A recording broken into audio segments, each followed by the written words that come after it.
Kasabay po ng pag-asenso, yung pag-angat ng lifestyle. Yun ang totoo nun. Hindi lang needs ha, pati wants tumataas kasi nga masipag ka eh. Wala palang kinalaman ang laki ng lupa sa permit na ini-apply. Wala. Okay. Hindi kaya ng budget yung ganito. Kailangan mag-adjust din kami. Kaya yun po yung reason ba't ang dami-dami namin package na ino-offer para maging affordable sa lahat. Anong package po yung napili niyo? Ilang package na laundry ang kukunin niyo? The reason why we are requesting for the reservation para po yon sa site visitation natin at yung water laboratory analysis. Ang marketing sa Cebu, sir, dalawang klaseng water station dyan. Refilling station, tsaka isang delivery lang. Magkaiba ang marketing ng purified, alkaline, mineral.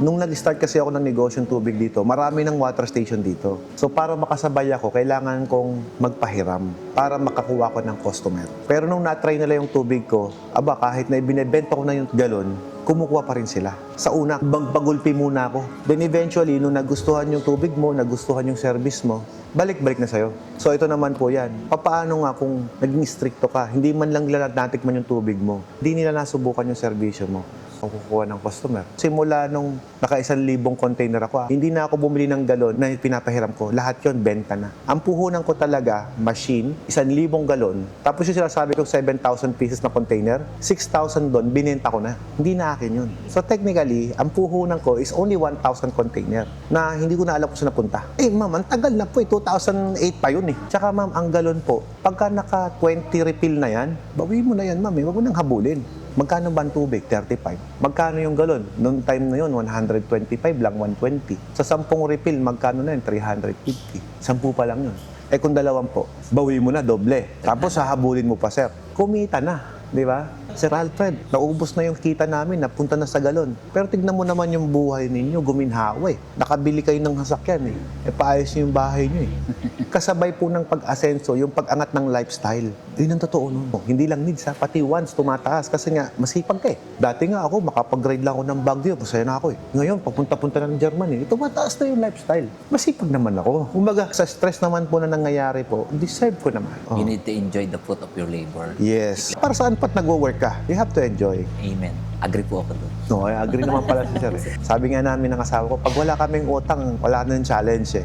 Gusto namin may utang, may dahilan para magtrabaho kami. Ayaw namin ng babanjing-banjing na lang. Gusto namin, pag-alaanan natin to kasi gusto natin to. Ngayon, ito, sipagan natin. Gusto mo to, sipagan natin. Yun lang naman yun eh. Hindi pwedeng kukuha ka ng something, gagawin mo yung something, tapos walang action na kapalit, walang sipag na kapalit. Hindi pwede yun. Mababankrupt ka. Binabalance talaga. Sa water station po, ganun. Sabi nga ng isang client ko, Sir Alfred, hindi ko na-expect na ngayon late na sila nag-start. 1 year old pa lang yung tubigan niya. Hindi niya na-expect na numeneto siya ng 130K.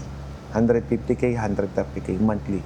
Ito, mayaman na po itong kausap ko nun. Sabi niya, saktong-sakto na pang-allowance ng anak ko. Ha? Oh, pang allowance lang. It's a promising business. Hindi ko man sinasabi na yayaman ka dito. Pero kahit paano, makakasurvive tayo. Diba? Depende sa sipag mo yan. Kahit kumpitin mo na lang eh. Sabi nga ng ibang nakababasa ko yung nasa comment section kasi hindi mo na kinumpit yung cost, hindi mo na kinumpit yung ano. How do you operate your business pa? Paano ba ang costing mo? Yung iba kasi sobra-sobra mag-costing tapos maniningil 15 pesos. Mali. If you put more effort doon sa servisyo mo, dapat syempre may karampatang halaga yun.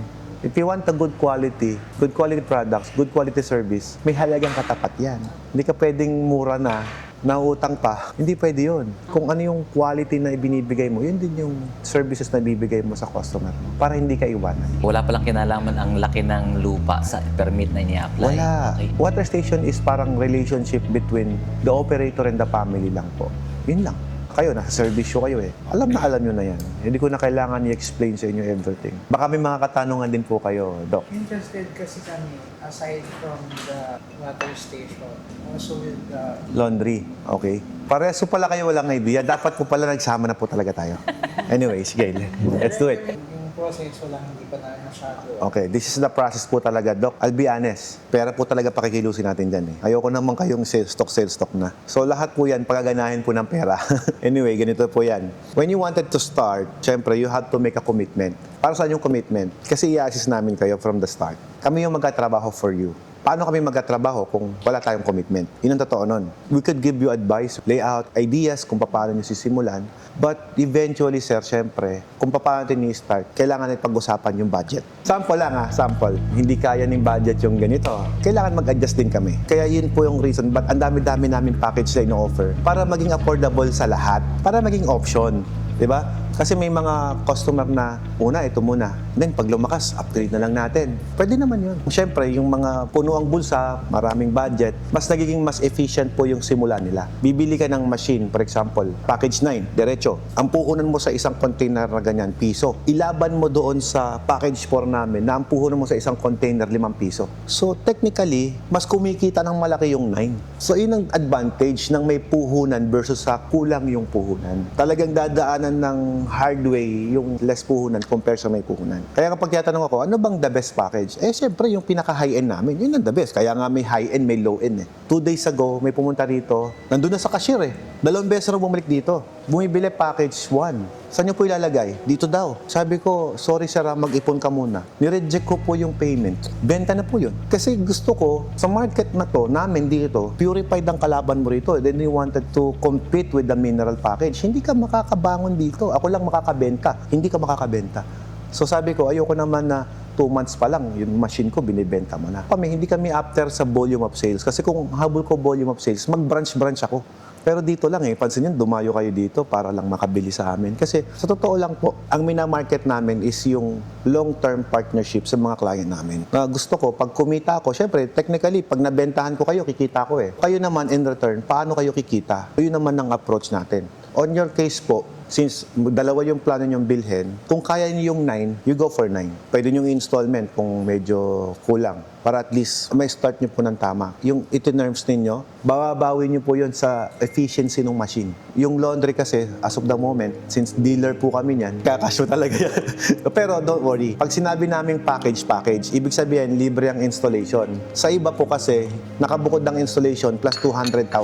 Sa amin wala na. As package na po siya pag binili mo yung laundry as package. Yun po ang kagandahan sa package na binibigay namin sa laundry. Kapag pagsasamahin nyo, sir, okay yun. Bakit? Kasi ang water station, malakas po yan every summer. Pag tag-ulan, bumababa ang benta. Ang laundry baliktad, lumalakas yan pag tag-ulan. Humihina ng konti pag summer. May pang-balansi po kayo sa negosyo na yan. Ginagawa po ng ibang client ko, ma'am, pinapackage nila yung sa customer natin. For example, regular customer mo na sa tubig, alam mo na yung bahay, alam mo na yung detalye. Kumbaga, regular customer sila, may i-offer na rin yung pinalabada nyo, i-deliver ko na rin. May i-offer nila yon, door-to-door services sa laundry, nagagawa nila yon. Kasi kung kaya ng ibang management, kaya ng ibang tao, imposibleng hindi nyo kaya. Kaya nyo yan. Nagagawa nga nila door-to-door. Sipin mo, tatawagan yung client, sir, order kami ng 5 container. May laundry din kami, baka pwede pa pick up na rin. Pag kinuha po yung galon, pick up na rin yung clothing. Ngayon, yung laundry, pwede mong kausapin kasi, gagawa ka lang ng sistema. Ma'am, pag-deliver namin bukas ng container,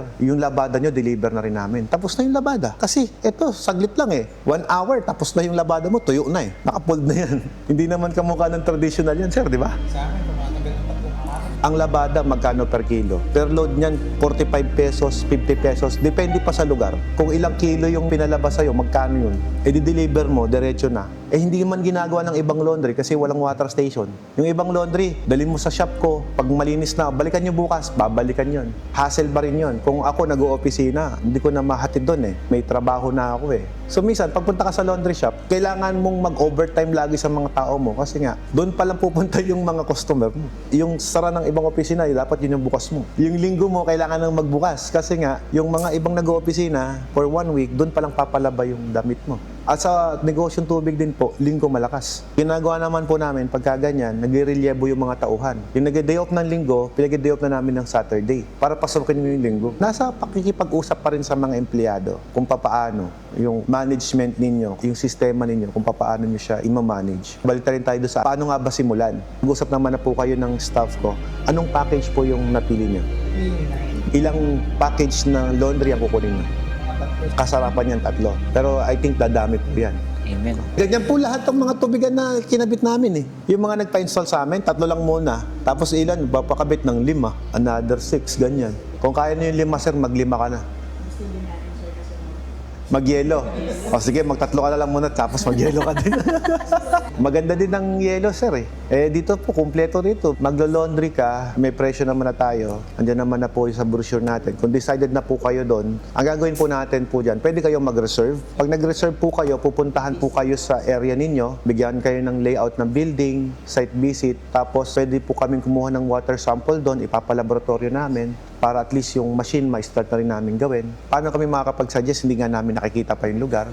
Yung water sources, anong gagamitin natin? Deep well, nawasa, lahat po yun kailangan namin ma-customize for you. Kasi ang kagandahan naman po ng ganun, medyo matrabaho pero sulit naman. Eventually, kayo rin ang makikinabang eh. Siyempre kapag hindi na-customize yung machine, magiging high maintenance po yan. Sa mga permits po, mag-a-apply lang po kayo pag na-turn over na namin lahat sa inyo. Huwag muna kayo maglalakad kasi sasakit ang ulo ninyo eh. Kapag nag-apply na kayo ng permit, wala pa kayong requirements, patay tayo dyan. Dapat, syempre, para isang lakad lang po, para madali po sa inyo, ayusin muna namin. Okay? Pag naayos na namin, na-turn over namin sa inyo, may building layout design naman yan, papupuntahan natin ng sanitary engineer sa inyo, yung sanitary engineer gagawa ng report yan. Pag ginawa na po ng report, yung report nyo, with PRC license po niya, ipe-present nyo sa munisipyo yun. Pag present nyo sa munisipyo po yun, kailangan nakapag-water laboratory na tayo, nakapag-patest na tayo ng tubig, may FDA registration na tayo, may CPR na tayo. Dapat kumpleto yon. Para pag present mo kay Mayor's Office, sir, ito na po yung sa akin eh. May fire permit na po ako, may occupancy permit na po ako, lahat po ito meron na. Pipirma na lang yun. Hindi yung pupunta kayo kay Mayor's Office, ano po ba requirement? Pabalik-balik kayo, mahirapan kayo. Hayaan niyo po munang i-assist namin kayo for the start para at least kahit paano, hindi kayo magpabalik-balik. But syempre, you have your own will, decision nyo yan, kung ano pong gusto nyo. Yung iba kasi talaga, gusto ko, mag-start ako, apply na muna ako ng Mayor's Office. Pero yun nga, eventually, hahanapin din yung mga requirement na galing sa amin, nahirapan lang din sila. Lalo kayo, mga doctors kayo, ang hirap po maghanap po ng vacant time. Marami ang vehicle. Don't worry, your reservation, hindi kami nagpa-perfit. Your money is your money. Pwede nyo pa ipalagay sa kontrata yan. Ayaw rin namin ng ganun. Pera ninyo, tapos kinuha namin ng walang trabaho. Kailangan kasi may katumba sa trabaho. The reason why we are requesting for the reservation, para po yon sa site visitation natin at yung water laboratory analysis. Gagastos po kami. Building layout, kumbaga may costing talaga para masimulan na. Video calls. Applicable pa rin po ngayon sa mga client namin na taga Cebu, taga Mindanao. Ganun ang ginagawa namin. Sir, itong lababong to, medyo gantong size. To talagang, kumbaga nagagamit na po yung technology nowadays. Yung pong sa nawasa namin, pwede naman itap ko nun sa aking kontador yun eh. Magpapagawa tayo ng deep well. Kung may budget ka, go. May mga gumagawa ng deep well lang, mahal po talaga ng singil. Which is napupunta yung budget sa deep well. Mag-inquire muna kayo. Magpapagawa muna tayo. Kasi actually, pwedeng shallow well din. Alam niyo po yung shallow well? Yung shallow well po, yun po yung mababaw lang. Basta yung machine nyo high-end. Kasi usually ganito po. Ang advice ko po kasi, huwag yung titipirin yung makina. Package 9 po talaga. Oh, 9 pala parehas kayo eh. Opo, 9. Kasi kung 9, wala pong problema. Kayang linisin niya lahat yan. Shallow well, deep well, or whatsoever. Magkaibang shallow well, magkaibang deep well. Tubo lang katapat ni mama. Mas maganda po mag-inquire kayo sa lugar ninyo. Kasi there are some places na ang mahal-mahal magpa-deep well. Na yung ibang client ko na sinasabi na downgrade natin yung package kasi nagpa-deep well kami. So lalo nagka-problema. Actually, ang issue po ng mga water station, hindi naman dahil sa hindi gustong bumili sa Nawasa or sa water provider. Ang reason, kagaya po ng kay Doc, ang hina. So, hindi niya ma-deliver. Tinuturo din to kung paano mo market. Of course. Tuturo namin sa inyo, sir, yung basic management. Yung marketing, syempre. Hanggat hindi nyo po kabisado, yung oras po na pag-i-inquire nyo rito, hindi po napuputol yun. Sabi ko nga, the moment na in-start na natin yung negosyo, na-install na namin everything, doon pa lang mag-i-start yung transaction talaga natin. Tsaka yung sistema, sir, kung applicable ba yung system na sinasabi ko doon sa lugar ninyo. Kasi there are some areas na hindi applicable yun. Paano ang system? Kung ano yung galon mo, yun din ay babalik. Sa ibang lugar, hindi applicable kasi bulubundukin. Ang marketing sa Cebu, sir, dalawang klaseng water station dyan. Refilling station, tsaka isang delivery lang. Yun ang owner ng water station. So mamimili ka, anong invest mo? Water station machine or truck? Hindi applicable sa atin. May mga negosyante doon, sir, na ito na tatayo ko tubigan. Wala ako pan-deliver. Yung isa naman magkatayo, ito lang ang sa akin, truck lang, tsaka galon. So hindi applicable. Ang disadvantage nun, sir, may hindi pagkakaintindihan yung owner ng tubigan tsaka ng logistic. Problema na yun kasi pwedeng mag-refill sa iba yun dahil hindi naman niya tao yun. Sa atin sa Luzon, sa iyo pan-deliver, sa iyo din ng shop, combine. Hindi naman lahat po ng binabanggit ko is applicable sa lahat ng lugar. So, mamimili ka din. Ano po ba yung applicable sa lugar ninyo? For example, kasi ganito yan. Meron kayong mga kalaban na water station sa inyo, Laguna, di ba? Kami nasa Pangasinan. Iba po ang customer namin sa Pangasinan versus sa customer mo sa Laguna. Doon, meron na pong na-establish doon na iba't ibang pamamaraan ng marketing strategy ng mga water station, which is you will find out soon kapag na-start nyo na. Ngayon, ibabangga nyo ngayon sa amin. Pwede nyo pong sabihin sa akin, Doc, na paano po ba ang sistema pagkaganto? Doon namin kayo mabibigyan ng advice kasi nandun na po yung part na na-experience nyo na. Paano po bang gagawin namin pagkaganto na ang sitwasyon? O for example, sir, ganito. May experience nyo rin sigurado to Tubig ninyo na diniliver bilog. May magreklamo sa'yo ngayon, boss, bakit itong deliver mong tubig sa akin may kiti-kiti? O paano nyo ngayon ni-explain sa customer yun? Tapos pinapasok yung delivery boy mo, binidyohan pa. Ayan sa dispenser namin kung may kisik-kisik na ganyan sa ibabaw. Galing sa dispenser. Exactly, tama yung idea mo, Doc. There are some areas hindi hygienic yung lugar. Meron kasing basin yon na 6 liters tsaka 4 liters. Ngayon, ang lamok, pag dumapo doon, hindi naman galing sa deliver mo yun Kasi silyado yun Walang paglalabasan ng kitikiti sa filtration system mo Diba? Saan magagaling yung kitikiti? Sa dispenser mismo. Yung iba kasi, taob lang ng taob. Hindi nagde-drain. Dapat dine-drain yun. Hindi ko nga alam na may drain pala yan. Diba?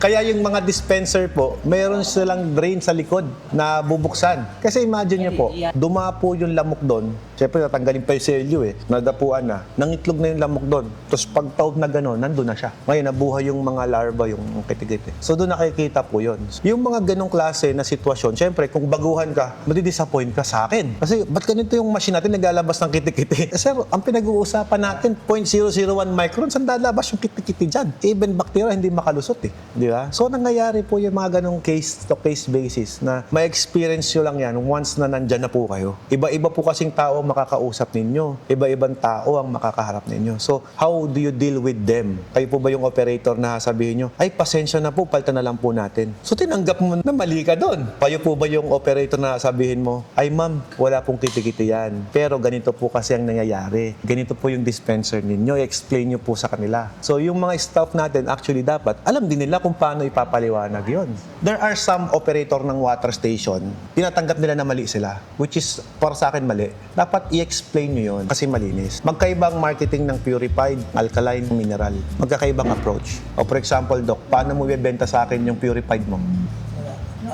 Diba? No idea. We selling it through testing. Papakita mo sa amin na, ito, yung tubig ko malinis, yung tubig ko ganito lasa, tikman nyo. Ganun lang kasimple purified. Pag natikman nila na okay, and then may benta ka na. Si mineral, kailangan mong explain lahat. Ito po kasi may magnesium, may potassium, may sodium, may phosphorus, yung kailangan ng essentials sa katawan mo para maging healthy ka. Ganun naman ang marketing ng mineral. Totoo yan, sir, di ba, Doc? Totoo yun. Kailangan mong i-explain yung produkto mo kung bakit ganito ang lasa ng mineral water versus sa purified. For example, kayong dalawa, magkaiba kayo ng product. Ikaw mineral, ito purified. Lapit sa akin to, sir, ito yung tubig ko. Sarap ng tubig mo Pag inom ko naman sa tubig mo, ang pangit ng lasa ng tubig mo Paano natin ma-explain on your part? Kasi yung tubig ko may mineral. Yung nalalasahan po, yun po yung mineral content. Lalo yung iba, yung bumibili sa akin ng 3-in-1, naku po, sakit sa ulo yun. Bakit? You have to explain everything. O meron nga po akong customer sir, pabili ng mineral, yun pala purified ang binibili. Binigyan ng mineral, ba't ganito lasa ng tubig mo? Nag-iba. Hindi, mineral yung binili. Kasi generic word na natin yun na pabili nga ako ng mineral water. Bihirang-bihira po yung mag-asabi na pabili po ng purified water. Pabili po ng alkaline water. Yung iba po, bibili ng alkaline water, hindi naman nila talaga alam ang lasa ng alkaline. Ito po bang package 9? Purified yan. Nakakonsentrate tayo sa isang produkto lamang. Kasi yan po ang mabenta. 90% of your customer, purified ang hanap.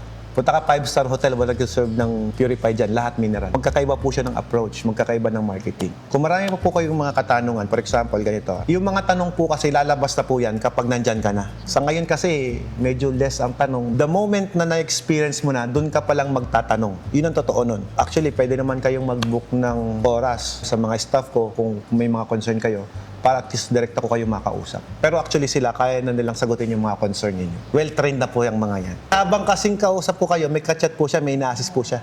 Madami po kasing customer na ina-assist yan. Kaya andyan na po yung mga alaga po niyo. Maraming salamat po sa pagpunta dito. From Laguna pa po pala kayo. Doc, nice meeting you po. Pastor.